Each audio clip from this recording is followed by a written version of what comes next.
আর বিধানসভার এই ঘটনা নিয়ে কুণাল ঘোষ আরো বলেন, আমাকে বাদ দেওয়ার খেলা চলছে, বলতে দেওয়া হচ্ছে না। কোন দেশের খেলা?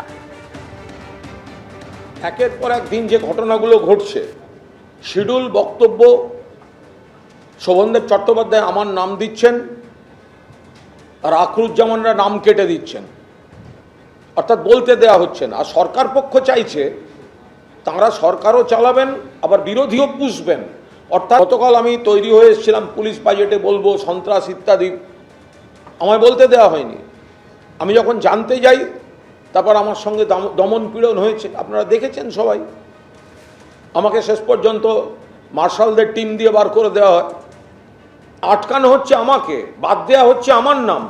আমি প্রতিবাদ করতে যাচ্ছি, আমার উপর দমন পীড়ন চলছে। আপনি বলছেন কলঙ্কজনক।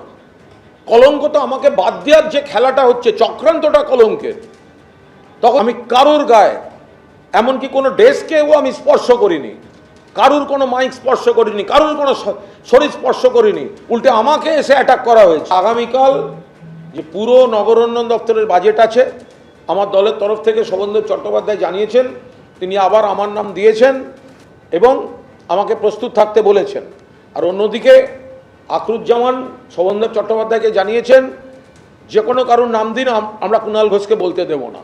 এটা কোন দেশে গণতন্ত্র হচ্ছে?